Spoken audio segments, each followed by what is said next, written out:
Good morning, students. I hope you all are doing great. I am Monica Ahlawat. Welcome to my channel Level Up Psychology. यहाँ हम कर रहे हैं UGC net दिसंबर 2025 के psychology paper 2 की practice test series. हमारा चल रहा है यूनिट 1 इमरजेंस ऑफ साइकोलॉजी, जिसमें हम ऑलरेडी पार्ट 1 एंड पार्ट 2 कर चुके हैं एंड आज हम करने वाले हैं part 3 with our further sets of questions.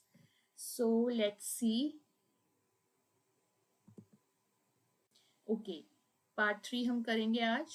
हमारे लास्ट पार्ट 2 में क्वेश्चन नंबर 13 तक हो चुके थे, राइट? सो अब हम करेंगे पार्ट 3 की शुरुआत, जहाँ पे हम करेंगे क्वेश्चन नंबर 14 से शुरू।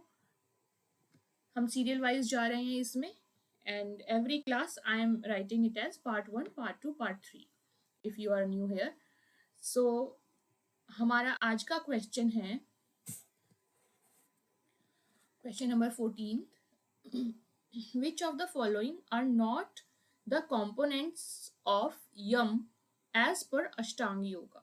Okay, so इसमें अगर आप देखें तो यहाँ पे 3 चीजें हैं। एक तो है कि अष्टांग योग का हमें पता होना चाहिए, एक है यम क्या होते हैं वो पता होना चाहिए, एंड फिर उसमें से क्या नहीं है यम में वो हमें पता होना चाहिए। ओके, सो इसको समझने के लिए, इस क्वेश्चन को अटेम्प्ट करने के लिए हमें पता होना चाहिए अष्टांग योग क्या है।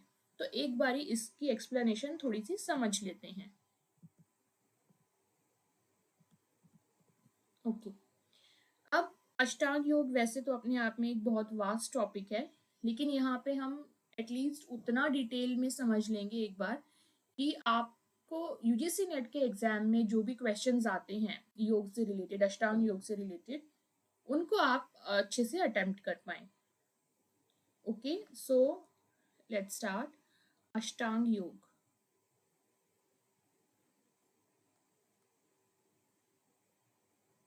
यू नो कि इंग्लिश में लिखते हैं तो ए लगा देते हैं योगा और इस तरीके से लिखते हैं, तो बट हम इसको ऐसे योग की तरह ही पढ़ेंगे ताकि हमें जो रियल मीनिंग्स हैं वो समझने में आसानी हो।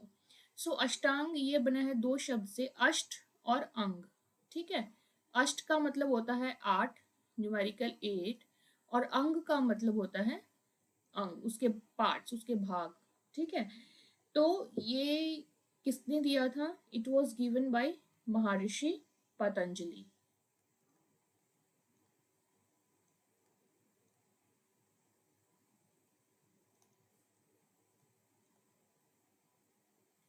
महर्षि पतंजलि ने ये दिया था, और ये इन्होंने कहाँ दिया था? इसको इन्होंने डिस्क्राइब किया था इनसाइड पतंजलि योग सूत्र। ठीक है, अगर आपसे ये क्वेश्चन आए कि वेयर दीज अष्टांग योग, where the Ashtanga Yoga is described, so you can answer it like it is in Patanjali योग सूत्र। ठीक है, अब आते हैं इन 8 अंगों पे कि ये कौन से 8 अंग हैं जिनका इन्होंने यहाँ पे वर्णन किया है। सो ये 8 अंग हैं। सबसे पहला आता है आपका यमा या यम, जिसको हम यम बोलेंगे। और यम क्या होता है? यम होता है कि आपके social moral values, moral codes इसमें आते हैं।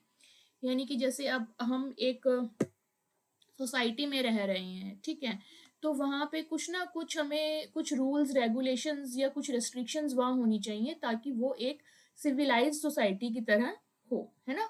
जो एक ये हमारी सिविलाइजेशन जब बनी थी, जैसे पहले तो इंसान सिविलाइज तरीके से नहीं रहता था, धीरे धीरे जो सिविलाइजेशन आया सोसाइटीज में, तो उसके लिए बहुत जरूरी हुआ कि कुछ ऐसे रेगुलेशंस, कुछ ऐसे नियम बने जिससे कि जो सिविलाइज सोसाइटी है वो अच्छे से सुचारू रूप से चल सके। तो इसलिए कुछ सोसाइटी में रूल्स होने चाहिए, कुछ रेगुलेशंस होने चाहिए, कुछ रेस्ट्रिक्शंस होने चाहिए। सो दे आर डिस्क्राइब्ड अंडर यम। ठीक है, यम में क्या आ गया आपका? Social moral codes. ठीक है, सेकंड आपका आता है नियम।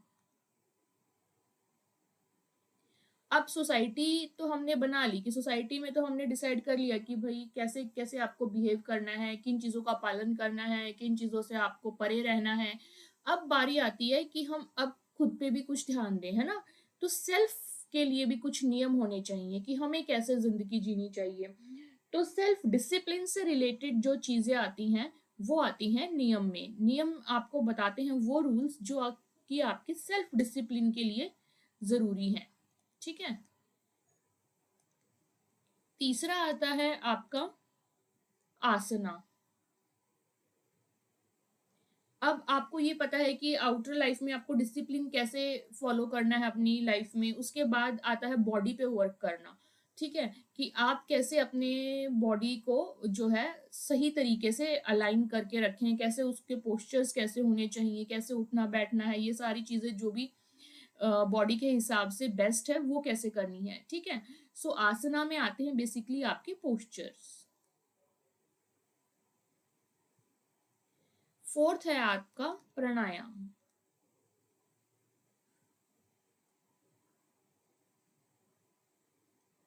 ठीक है। प्राणायाम में क्या होता है, आपको ब्रेथ कंट्रोल, प्राण जो होता है, प्राण प्लस यमा से बना है प्राणायाम। प्राण किसको कहते हैं, ब्रेथ को कहते हैं। तो ये आपका यहाँ पे आप सीखते हैं ब्रेथ को कंट्रोल करना। ठीक है। ब्रीदिंग कैसे अच्छे से लेनी है, किस प्रकार से कितने टाइप की ब्रीदिंग कैसे करते हैं, वो सब चीजें इसमें आती हैं। नेक्स्ट फिफ्थ आता है आपका प्रत्याहारा। ठीक है। अब प्रत्याहारा क्या होता है, अगर आपको ये वर्ड टफ लग रहा हो तो let me break it down into two words. एक तो हो गया आहारा। ठीक है, यानी कि आहार, हिंदी में जो हम आहार, हिंदी संस्कृत में आपने सुना होगा आहार जो लिखते हैं वो। और प्रत्यय का मतलब क्या होता है, प्रति। ठीक है। आहार का मतलब क्या हो गया, कोई चीज जो हम कंज्यूम कर रहे हैं। ठीक है। जैसे हम फूड कंज्यूम करते हैं दैट इज आहार। हम वायु कंज्यूम करते हैं सांस लेने के लिए, है ना, तो वो भी आहार है हमारी बॉडी के लिए। प्रति का मतलब क्या हो गया, प्रति का मतलब होता है अगेंस्ट। ठीक है, एक तो प्रति का मतलब होता है प्रत्येक, हर एक चीज, है ना, एवरी वन, ईच वन को भी प्रति बोलते हैं हिंदी में। एक प्रति अगर किसी शब्द के आगे लग जाए तो वो प्रति का मतलब होता है अगेंस्ट। ठीक है, जैसे प्रतिकूल बोलते हैं हम, है ना। तो आहार के आगे प्रति लग गया तो इसका मतलब क्या है, आहार का मतलब हो गया कंज्यूम करना, प्रति का मतलब हो गया कंज्यूम ना करना। ठीक है, यानी कि परे रहना किसी चीज से, जिन चीजों को हम कंज्यूम करते हैं। तो कंज्यूम हम किसी चीज को कैसे करते हैं, जैसे हम अगर सांस लेते हैं या हम खाना खाते हैं तो we do it through our senses, है ना। तो अब यहाँ पे जो रोक लगानी है हमें वो किस पे लगानी है, सेंसेस पे लगानी है, कि हम जो है सेंसेस का विड्रॉल करें ताकि हम ज्यादा कंजप्शन से बचें। ठीक। सो यहाँ पे इसको बोलेंगे सेंस विड्रॉल करना होता है हमें यहाँ पे। एंड सेंस विड्रॉल को ही अगर आपने हिंदी में सुना हो तो इस सेंस को हम क्या बोलते हैं, इंद्रियां बोलते हैं। ठीक है, तो यहाँ पे बेसिकली क्या करना होता है, इंद्रियों पे कंट्रोल करना होता है, इंद्रियों को वश में करना। आपने ये सुना भी होगा कि जो पुराने जो सिद्ध संत महात्मा होते थे वो इंद्रियों को वश में करते थे। ठीक है, इंद्रियों को वश में करना। तो ये हो गया आपका फिफ्थ। ठीक, ये आपके पांच हो गए, अभी तीन और रहते हैं। तो ये जो पांच हैं ये मोस्टली आपके एक्सटर्नल वर्ल्ड की तरफ जो है आपका दिखाते हैं कि आप कैसे एक्सटर्नल वर्ल्ड में रहें। ठीक, अब नेक्स्ट तीन जो आएंगे वो आएंगे थोड़े से ऐसे जो कि इंटरनल वर्ल्ड से आपका तालमेल दिखाते हैं। इंटरनल वर्ल्ड यानी कि हमारे इंट्रिंसिक बॉडी के अंदर हम किस तरीके से रहते हैं। ठीक। सो सिक्स है आपका धारणा। धारणा का मतलब होता है कंसंट्रेशन। ठीक है, कि किसी भी चीज पे आप कंसंट्रेट कर रहे हैं इनसाइड योर बॉडी। ठीक है, आउटसाइड नहीं है ये, इनसाइड कंसंट्रेशन है। सेवेंथ आता है आपका ध्यान। ध्यान का मतलब क्या होता है, कंसंट्रेशन। देखो अगर आप सपोज करो जैसे कि एक आपने देखा होगा जैसे मेडिटेशन सेंटर्स में जैसे लोग जाते हैं या फिर कुछ आप ट्राई करने की कोशिश करते हैं अपनी कंसंट्रेशन को लगाने की कहीं पे। इंटरनली तो लोग ऐसे करते हैं ना कि आंख बंद करके या तो अपने आईब्रो के सेंटर पे आप कंसंट्रेट करें, या आप अपने हार्ट चक्रा जो होता है वहां पे आप कंसंट्रेट करने की कोशिश करें, ठीक है। तो वो इंटरनली जो है कंसंट्रेट करते हैं, उसको विजुअलाइज करके या उसको ऐसे इमेजिन करके, ठीक। अब वो जो कंसंट्रेशन होती है वो एक तो होती है आपके अंदर नेचुरल, हर किसी के अंदर नेचुरल पावर होती है कुछ देर तक कंसंट्रेट करने की। वो आ गई आपकी धारणा में कि आप नेचुरली कितनी देर तक कंसंट्रेट कर पा रहे हैं। उसके बाद हो गया कि बाय प्रैक्टिस आप उस कंसंट्रेशन को प्रोलॉन्ग करें, खींचें उस कंसंट्रेशन को, काफी देर तक उस चीज पे कंसंट्रेट करने की कोशिश करें। तो जब आप उस कंसंट्रेशन को ज्यादा देर तक लेके जाते हैं, ठीक है, बाय प्रैक्टिस, तो वो कहलाती है ध्यान, ठीक है, या फिर मेडिटेशन। ओके, तो ये है धारणा और ध्यान में अंतर। धारणा इज कंसंट्रेशन, ध्यान इज मेडिटेशन या प्रोलॉन्ग्ड कंसंट्रेशन। और जब उसके बाद इंसान मतलब कि इतनी ज्यादा उसकी कंसंट्रेशन मेडिटेशन उसकी जो अचीव होने के बाद, मेडिटेशन अचीव होने के बाद, और अगर वो उस स्थिति में आगे जाता है तो फिर वो समाधि तक वो चीज जाती है। एंड समाधि में क्या होता है कि समाधि में आप वननेस को अचीव करते हैं, कि जो आपके जो बाउंड्रीज होती हैं, जो डिजायर्स होती हैं, ideas of desires and actions होते हैं, वो धीरे धीरे जो है वो आपके मिटने लग जाते हैं and you achieve oneness. Okay, so अब ये हम यही पॉइंट्स लिख लेते हैं एक बार।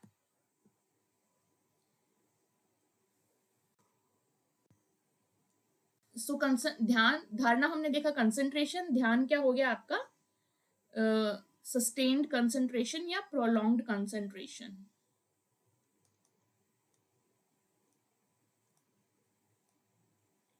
और इसको और हम क्या बोलेंगे, इसको हम बोलेंगे मेडिटेशन भी, ठीक है। उसके बाद नेक्स्ट स्टेप क्या आता है, समाधि।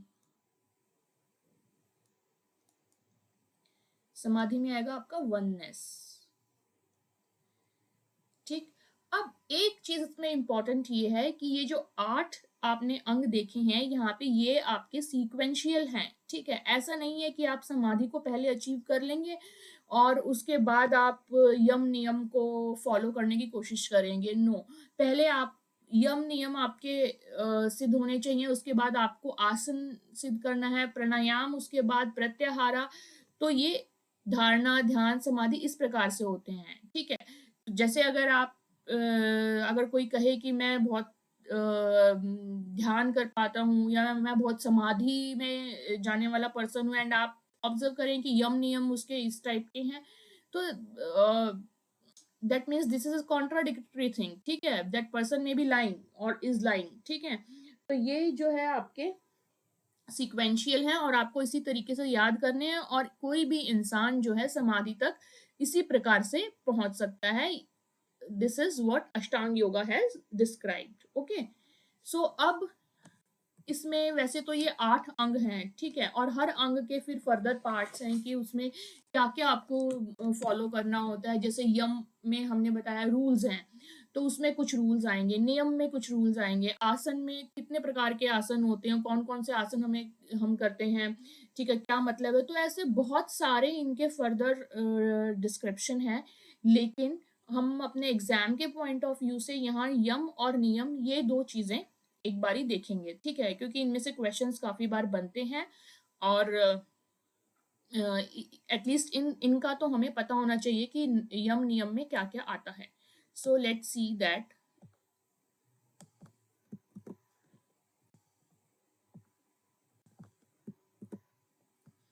ओके, सो पहले हम देखेंगे यम में क्या है।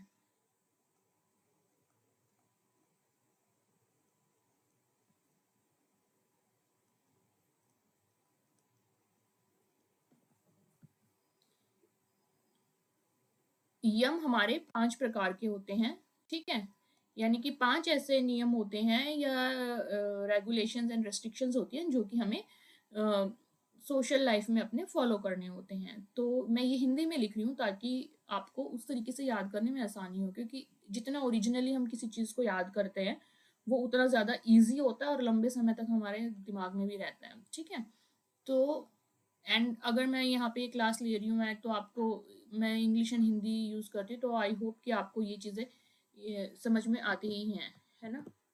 तो अहिंसा हो गया पहला। अहिंसा मतलब वही कि हमें हिंसा नहीं करनी चाहिए, है ना।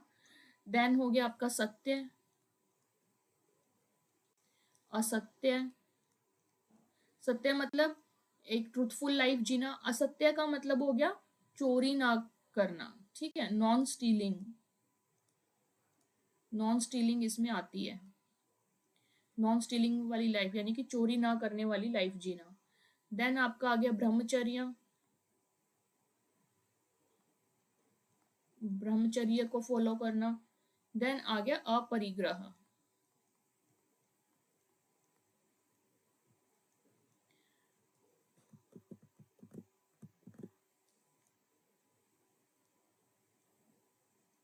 अपरिग्रह क्या होता है, अब इसमें देखो दो शब्दों से बनाइए, अ और परिग्रह। आ का मतलब तो अगेन वही कि किसी चीज का जैसे नॉन अगर हम करते हैं ना, है ना, जैसे वायलेंस, नॉन वायलेंस। वायलेंस क्या होता है, हिंसा। अहिंसा लग गया तो नॉन वायलेंस। ठीक है, तो वैसे ही परिग्रह का जो उल्टा होगा वो होगा अपरिग्रह। अब परिग्रह क्या होता है, परिग्रह का मतलब होता है पोजेस करना, किसी भी चीज को संचय करना, इकट्ठा करना, उसको पकड़ के रखना। ठीक है, तो ये अपरिग्रह हमें सिखाता है कि किसी भी चीज का जरूरत से ज्यादा जो है हमें उसको, उसका संचय, उसका, उसको इकट्ठा करके नहीं रखना चाहिए। ठीक है, आवश्यकता से ज्यादा अधिक चीजों का हमें संग्रह नहीं करना चाहिए। एंड स्पेशली अगर जैसे दान की वस्तुएं हैं, अगर दान कहीं से मिल रहा है या आप कुछ ऐसे धर्म की जगह पे कहीं आप जा रहे हैं और वो चीज आप ग्रहण कर रहे हैं, तो उसको इतना नहीं संग्रह ले लेना चाहिए कि फ्री में मिल रहा है तो हम बहुत सारा अपने पास इकट्ठा कर लें। ठीक है, तो आवश्यक, और वैसे भी इन नॉर्मल लाइफ भी अगर आप चीजें अपने लिए मतलब अर्जित कर रहे हैं तो आपको बचना चाहिए आवश्यकता से अधिक चीजों का संग्रह करने से। ठीक है, तो ये इसका मतलब हो जाता है नॉन पॉजेसिवनेस। ठीक है, ज्यादा संग्रह या संचय ना करना। ये हो गए आपके 5 यम। अब करते हैं नियम, देखते हैं नियम कौन से हैं।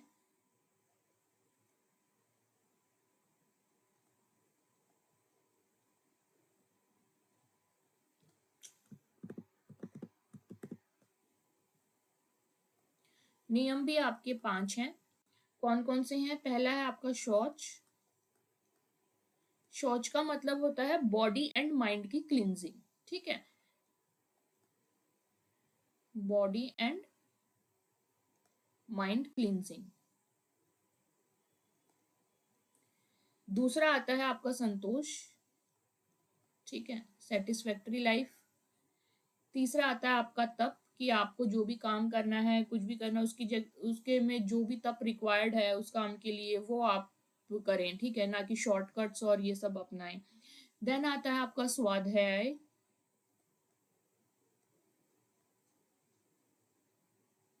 अब स्व का मतलब क्या होता है, सेल्फ, और ध्याय, अध्याय का मतलब क्या होता है, स्टडी, है ना, हम अध्ययन करते हैं तो उसको हो गया स्टडी। तो यानी कि सेल्फ की स्टडी करना जरूरी है यहाँ पे, स्टडी ऑफ सेल्फ। लास्ट इसमें भी 5 हैं, तो लास्ट आता है आपका ईश्वर प्रणिधान।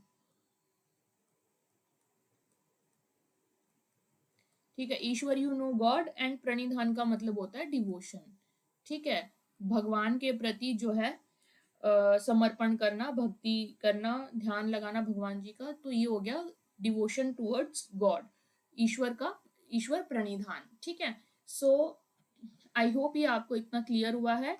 एक बार हम इसको फटाफट रिवाइज कर लेते हैं, फिर अपने क्वेश्चन की तरफ चलेंगे। अष्टांग योग का मतलब होता है 8 अंग उस योग में डिस्क्राइब किए गए हैं। ठीक है, अच्छे जीवन जीने के लिए और वननेस हासिल करने के लिए यूनिवर्स के साथ। और ये दिया था महर्षि पतंजलि ने, एंड इसका डिस्क्रिप्शन उन्होंने दिया है पतंजलि योग सूत्र के अंदर।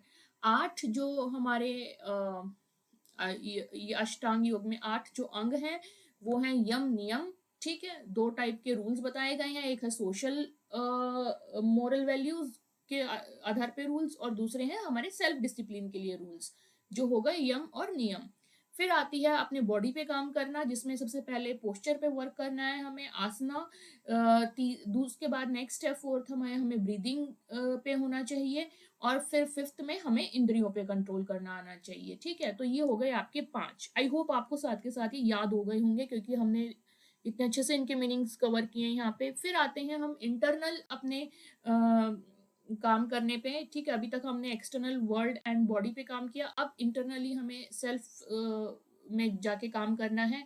तो सबसे पहले हम कंसंट्रेशन करेंगे, धारणा करेंगे, जो कि नेचुरल तरीके से हमारी कंसंट्रेशन पे डिपेंड करता है। फिर हम उस कंसंट्रेशन को बढ़ाने की कोशिश करेंगे थ्रू प्रैक्टिस, जो कि ध्यान बन जाता है या मेडिटेशन बनता है, ठीक है। एंड फिर उसके बाद जो है समाधि की तरफ जाएंगे, यानी कि वननेस की तरफ जाएंगे। अब इसमें से हमने यम और नियम यानी कि जो रूल्स वाले जो पार्ट थे वो हमने देखे थे कौन कौन से हैं। यम आपके सोशल मोरल वैल्यूज आती हैं, सोशल मोरल रूल्स या रेगुलेशन या फिर रेस्ट्रिक्शंस आती हैं, तो क्या क्या फॉलो करना चाहिए इसमें। 5 हैं ये, अहिंसा, सत्य, असत्य, ब्रह्मचर्य और अपरिग्रह, ठीक है। तो ये सारे के सारे आपकी सोशल मोरल वैल्यूज होनी चाहिए। उसके बाद नियम, नियम में 5 नियम आते हैं जो कि आपको अपने सेल्फ डिसिप्लिन के लिए बहुत जरूरी हैं।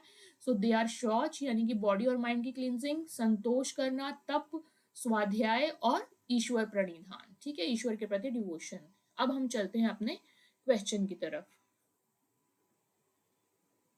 So this is the question, which of the following are not the components of Yama as per अष्टांग योग। अब ये क्वेश्चन आपको ऐसा स्ट्रेंजर जैसा नहीं लगेगा। अष्टांग योग हमने देख लिया, अष्टांग योग में यम हमने देख लिया कौन कौन से हैं। अब हमें बताना है कि यम में कौन कौन सा इसमें नहीं आता है, ठीक है।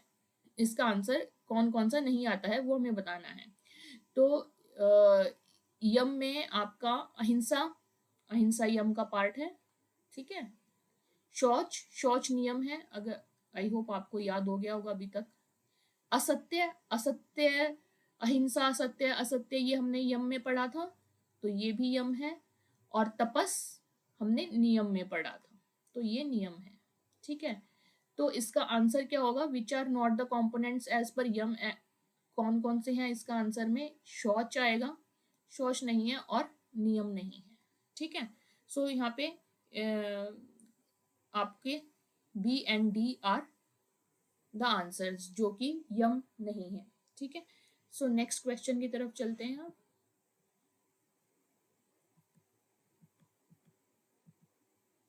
ओके, अकॉर्डिंग टू अष्टांग योग arrange the stages in the correct sequence. फिर से देखिए अष्टांग योग का क्वेश्चन है। अभी हाँ, रिसेंट ईयर्स में आपके योग में से क्वेश्चंस बहुत ज़्यादा बनते हैं, इस चैप्टर में से, इस यूनिट में से, emergence of psychology. And in general भी ये देखा गया है कि ज़्यादातर बुद्धिज़्म और योग में से तो क्वेश्चन आपके अक्सर रहते हैं, मोस्टली रहते हैं, अगर आप यूनिट 1 की बात करें तो, ठीक है।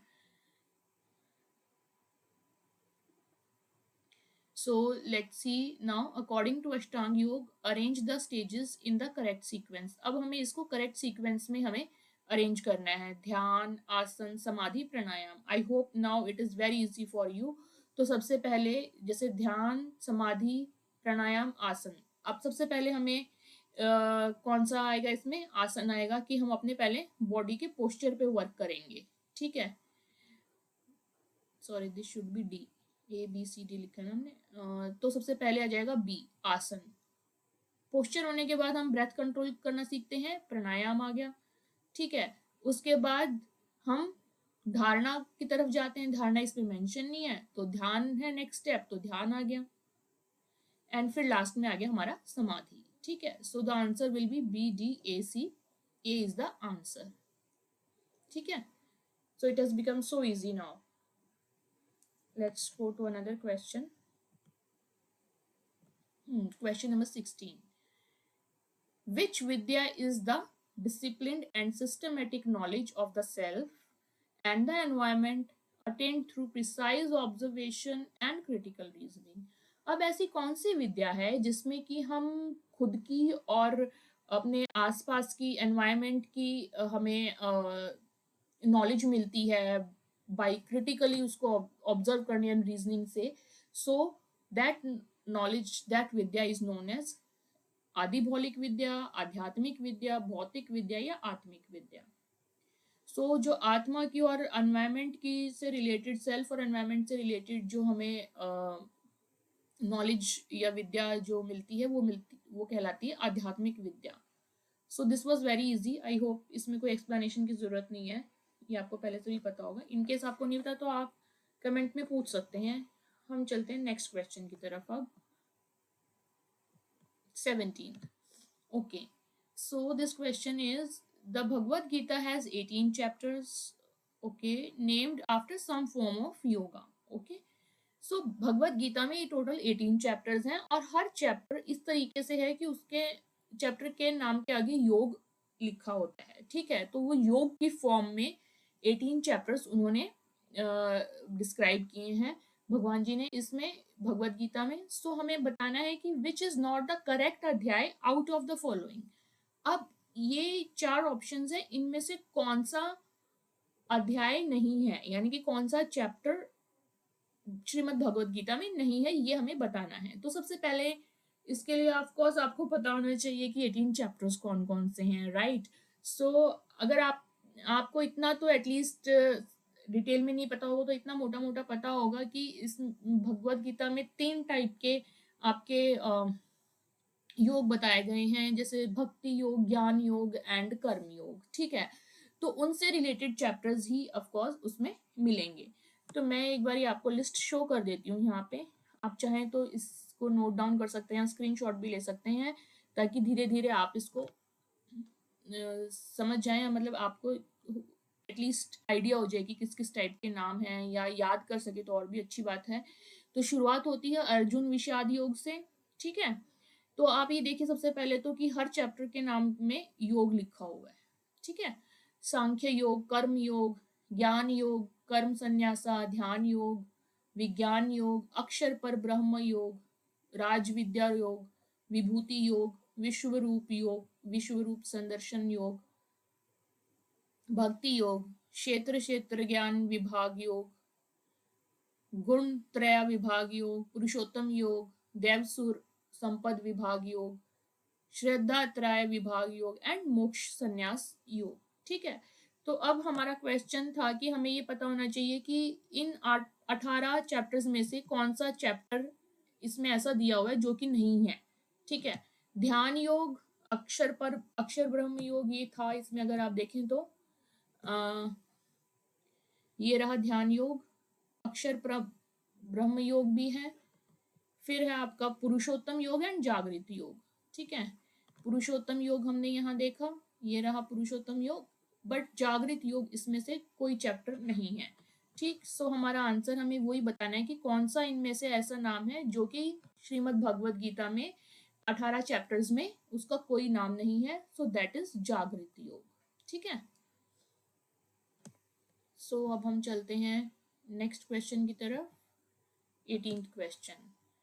ओके, यहाँ पे है arrange the following as per the yogic concept of cognition. ठीक है, तो योगा में या योगिक कंसेप्ट में कॉग्निशन को जिस तरीके से डिस्क्राइब किया गया है उस हिसाब से हमें इन 5 स्टेप्स को अरेंज करना है। 5 स्टेप क्या है? Sensorial transformation is attended by मनस। मनस जो है वो सेंसोरियल ट्रांसफॉर्मेशन करता है।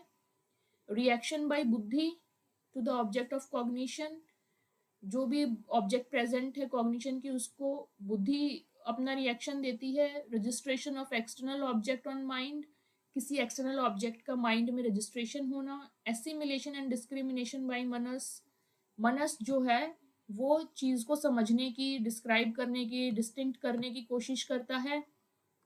एंड इंफॉर्मेशन टू अहंकारा, ठीक है, अहंकार फिर जो है उस इंफॉर्मेशन को ग्रहण करता है। तो ये चीजें हैं, अगर ये आपको ऐसे समझ आता है तो बहुत अच्छी बात है, नहीं तो हम इसको एक बारी समझने की कोशिश करते हैं कंसेप्ट को, फिर हमारा ये बहुत ही इजी हो जाएगा क्वेश्चन। अब यहाँ पे योगिक कंसेप्ट ऑफ कॉग्निशन की बात हो रही है, तो योगिक कंसेप्ट ऑफ कॉग्निशन, अब इसमें हमारा जो मेन इसमें जो कंपोनेंट्स आते हैं या जो पार्ट्स आते हैं, आपने अगर सुना भी होगा, मन, बुद्धि, चित्त, ठीक है, और आपकी अहंकार, ठीक है, मनो, बुद्धि, चित्त, अहंकार, इस टाइप से आपने नाम सुने होंगे। तो मनो को बोलते हैं यहाँ पे मनस, ठीक है, फिर आपका बुद्धि, चित्त और अहंकार। अब ये क्या होते हैं? मनस एक प्रकार से माइंड का काम करता है, ठीक है, बिल्कुल एज इट इज लिटरल नहीं बोलेंगे, लेकिन हाँ काफी हद तक जो सिमिलैरिटी अगर हम इंग्लिश के वर्ड से करें तो वो मैं बता रही हूँ आपको, ठीक है। तो मनस को माइंड, बुद्धि आपका इंटेलेक्ट की तरह, चित्त जो करेगा वो करेगा reservoir of your memories, your experiences, ठीक है, सो मेमोरीज एंड एक्सपीरियंसेस की तरह काम करेगा। एंड अहंकार will be like your self I की फॉर्मेशन, ठीक है, मैं, उसको अहंकार जो है रिप्रेजेंट करता है। सो योगिक कंसेप्ट में क्या होता है कि कोई भी वस्तु, ठीक है, जो कि हमें फाइव सेंसेस के थ्रू जिसको भी हम परसीव कर सकते हैं, वो वस्तु जो है सबसे पहले माइंड जो है उसको एज इट इज उसको देखता है, ठीक, उस ऑब्जेक्ट की जो पिक्चर फॉर्मेशन है या उसकी जो भी अगर दिख रही है तो पिक्चर फॉर्मेशन है, सुन रही है तो सुनने की फॉर्म में है ना, तो वो जो सबसे पहले जो उसका कांटेक्ट आता है वो आता है माइंड के साथ, ठीक। अब माइंड उसको जिस भी सेंस के थ्रू उसको पहले तो माइंड के साथ आता है, फिर उसके बाद जो भी सेंसरी ऑर्गन काम कर रहा है उसके थ्रू वो उसको ग्रहण करता है, ठीक है, देखता है या सुनता है या सूंघता है, टेस्ट करता है, वट एवर, ठीक, जिस भी हिसाब से उसके बाद वो उसको डिस्टिंग करने की कोशिश करता है, पहचानने की कोशिश करता है कि ये चीज क्या थी, ठीक है। तो अब पहचानने की कोशिश करता है तो माइंड को उसके बाद क्या होता है कि अपने तरीके से वो डिस्टिंग कर लेता है कि अगर देख रहा है तो ओके इसका कलर क्या है, इस साउंड है तो ये कितनी हाई है, कितनी लो है, कैसी पिच है, राइट, उस हिसाब से कोशिश करता है। फिर उसके बाद चित्त जो होता है वो उसको हेल्प करता है मेमोरीज एंड एक्सपीरियंसेस के थ्रू, कि ये नाम देता है उस चीज को, ठीक है, कि जैसे अगर मैंने देखा तो मैंने क्या देखा, मैंने मतलब मनस ने क्या देखा, ठीक है, चित्त उसको बताता है, सुना तो क्या सुना, किसकी आवाज थी, वो एक्सपीरियंस एंड मेमोरीज के थ्रू पता चलता है। उसके बाद आपका पिक्चर में आता है अहंकार। अब अहंकार उसको मैं के साथ जोड़ देता है कि मैंने ये देखा, ठीक है, मैंने ये सुना, ओके, यहाँ पे सेल्फ आ जाता है। फिर सबसे जो सर्वोपरि होती है, सबसे सुपीरियर होती है, वो होती है आपकी बुद्धि। फिर बुद्धि को अगर कोई उस चीज में आपके जो भी आपके सेंसेस ने परसीव किया, आपके अहंकार ने बोला कि मैंने ये किया, उसमें अगर कोई डिसीजन लेने की बारी आती है, उसको कुछ जज करने की बारी आती है, लॉजिकल कुछ सोचने की बारी आती है, तो वो करती है आपकी बुद्धि, ठीक है। इसको एक एग्जाम्पल के तौर पे अगर समझना चाहें हम तो और इजी हो जाएगा। जैसे सपोज ये मैं एक फ्लावर बना देती हूँ यहाँ पे, ठीक है, ये रेड कलर का फ्लावर है,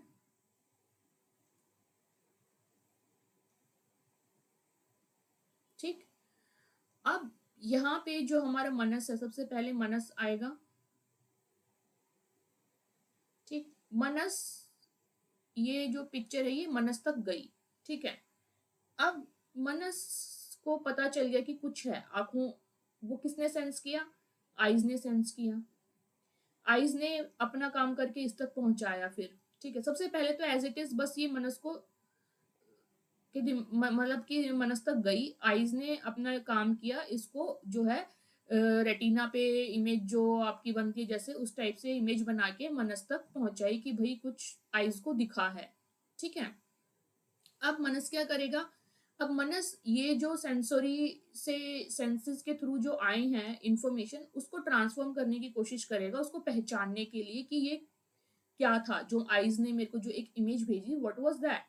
फिर उसके बाद वो देखेगा कि अच्छा इसका कुछ कलर था, है ना, इमेजेस, ये कुछ इमेज टाइप है, ये कुछ कलर है।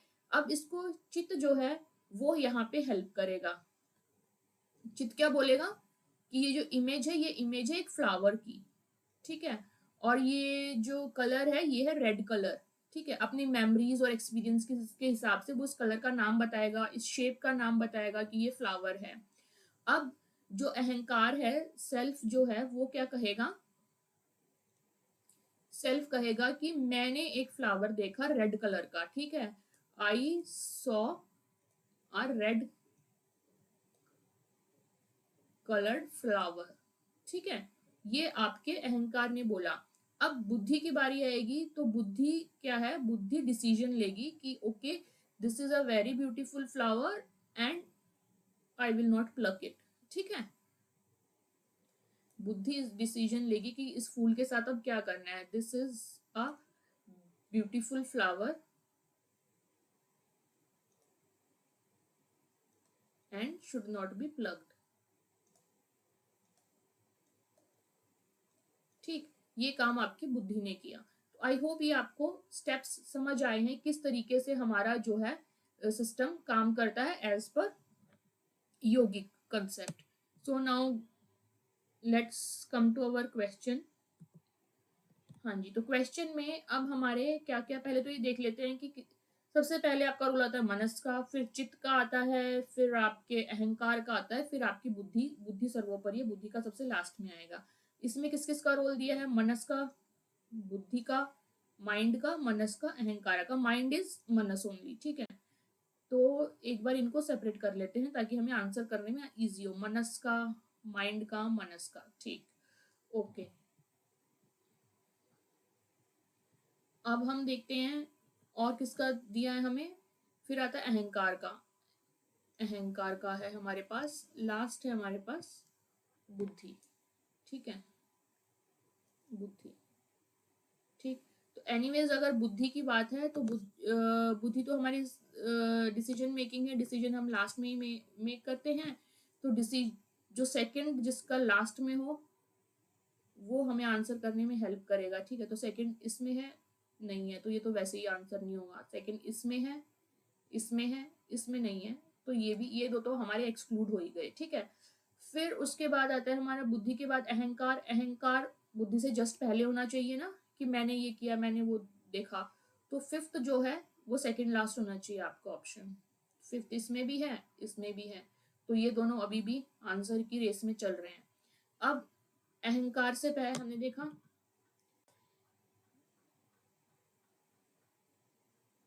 ये मैंने लिखे ऐसे हैं क्योंकि ये बोले जाते हैं मन बुद्धि चित्त अहंकार, ठीक है। लेकिन जैसे पहले मनस का काम आएगा, चित्त का, फिर अहंकार का, फिर बुद्धि का। बुद्धि का हमने लिख दिया, अहंकार का लिख दिया, चित्त के बारे में क्वेश्चन में डिस्क्राइब नहीं है, सीधा मनस के बारे में है। चित्त वाला स्टेप उन्होंने मेंशन ही नहीं किया है। मनस के अब 3 स्टेप्स बचते हैं। अब मनस के इन 3 स्टेप्स को जो है हमें बताना है, ठीक। तो मनस के 3 स्टेप किस प्रकार से बनेंगे, सबसे पहले तो जो मैंने बताया कि जो भी आपकी एक्सटर्नल ऑब्जेक्ट दिख रही है वो माइंड में रजिस्टर होएगी, ठीक है।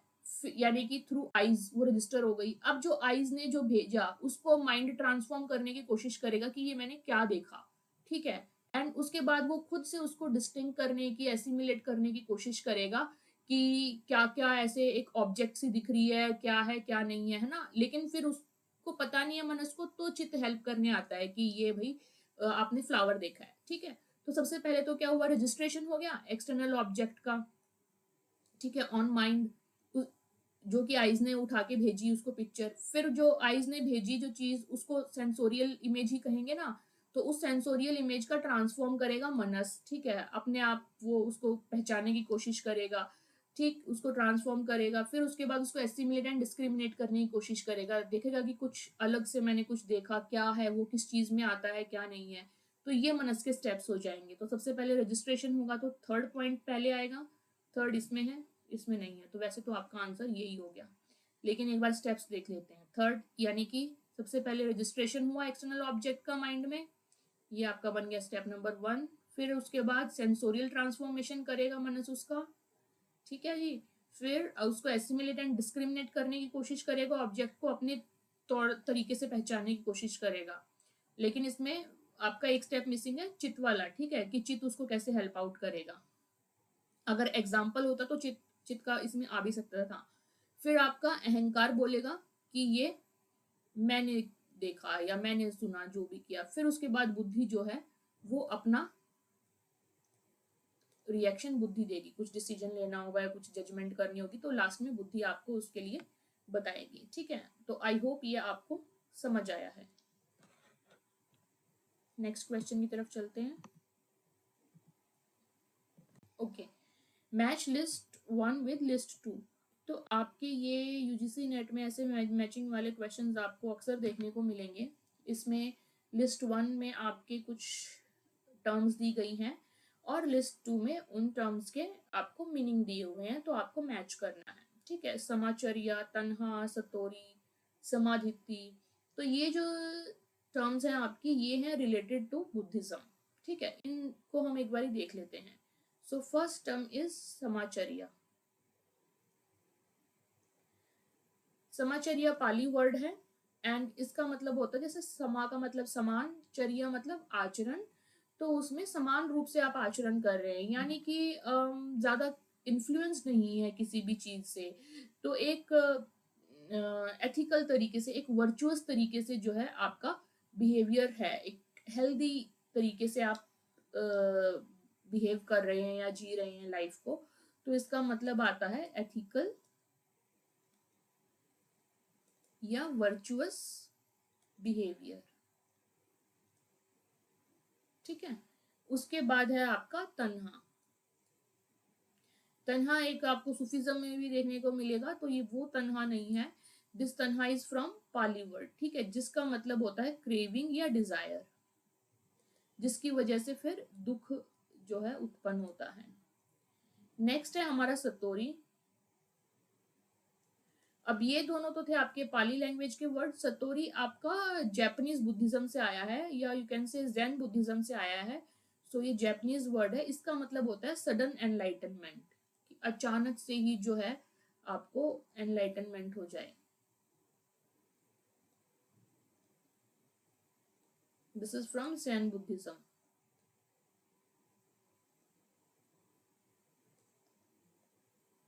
ठीक है, नेक्स्ट है आपका समाधिति।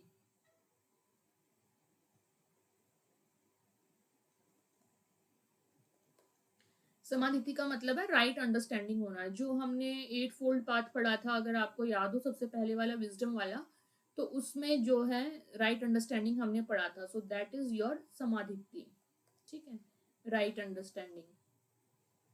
अब राइट अंडरस्टैंडिंग कैसे होती है? जब हम चीजों को सही तरीके से सोचते हैं या परसीव करते हैं। सो इसका एक और मीनिंग निकल के आता है कि राइट थिंकिंग या परसेप्शन, ठीक है, ऑफ रियलिटी।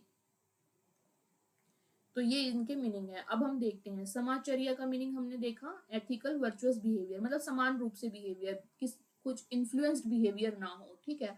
तो वो किस में आता है?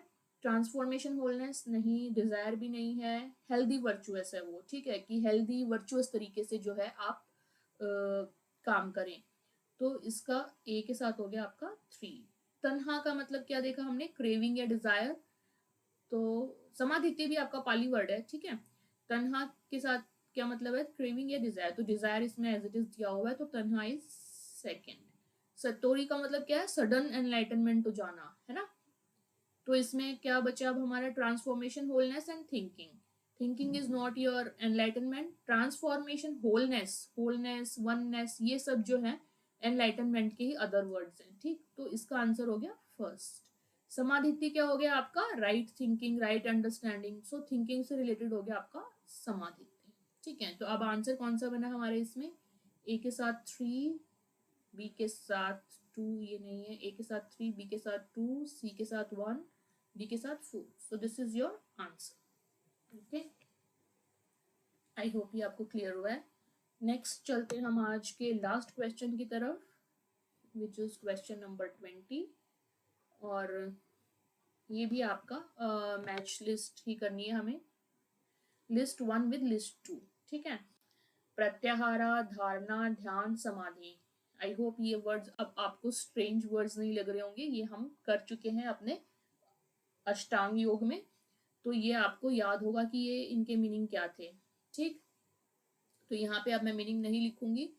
Concentration, attaining oneness, control over thoughts, meditation. Pratyahara मैंने बताया था, आहार प्रति, ठीक है, यानी कि कंजप्शन, आहार ना करना, कंजम्पशन ना करना। कंजप्शन किसके थ्रू करते हैं हम, इंद्रियों के थ्रू, इंद्रियों को कंट्रोल करना, हमारी थॉट्स को कंट्रोल करना। तो इसमें कंट्रोलिंग कहाँ पे आएगी, कंसंट्रेशन, अटेनिंग वननेस नहीं, कंट्रोल ओवर थॉट्स, ठीक है। Control over thoughts is controlling your senses, ये अपनी इंद्रियों को कंट्रोल करना, वश में करना। तो ए के साथ आ गया थर्ड। धारणा, धारणा का मैंने सीधा सीधा मतलब बताया था, कंसंट्रेशन, सो इसका एज इट इज ही दिया हुआ है कंसंट्रेशन, ठीक है, बी का 1। धारणा से नेक्स्ट स्टेप बताया था ध्यान, और उससे नेक्स्ट स्टेप बताया था समाधि, ये तो सीक्वेंशियली ही दिए गए हैं, देखिए। तो ध्यान क्या होता है आपका, प्रोलॉन्ग्ड कंसंट्रेशन, यानी कि मेडिटेशन।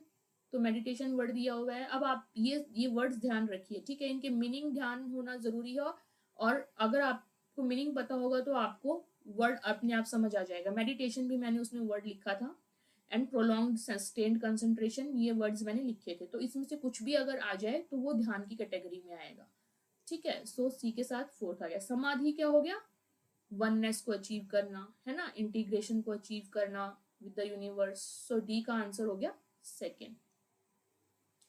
सो अब इसमें से कौन सा ऑप्शन बन रहा है हमारा, फर्स्ट के साथ third, these two are third, then B के साथ 1, दिस वन, सी के साथ 4, डी के साथ 2। So this is your answer, ठीक है। सो ये आपका आज का लास्ट क्वेश्चन यहाँ कंप्लीट होता है। सो आई होप आपको ये समझ आए हैं एक्सप्लेनेशन जो भी आज हमने की हैं यूनिट 1 से रिलेटेड क्वेश्चंस। ये काफ़ी इंपॉर्टेंट क्वेश्चंस थे, एंड एग्जाम्स से भी इनमें से आए हुए हैं क्वेश्चंस। और ये कंसेप्ट मैंने जैसे कि आपको बताया कि एमरजेंस ऑफ साइकोलॉजी में आजकल जो है आपके योग से रिलेटेड क्वेश्चंस काफ़ी आते हैं, एंड अष्टांग योग के बारे में हमने काफ़ी अच्छे से समझ भी लिया है अभी। अब नेक्स्ट क्लास में हम आगे करेंगे क्वेश्चन नंबर 21 से। So if you have understood this and if it was helpful for you, please like the video, share it and subscribe to the channel if you are new here. I see you in the next class. Till then, take care. Bye bye.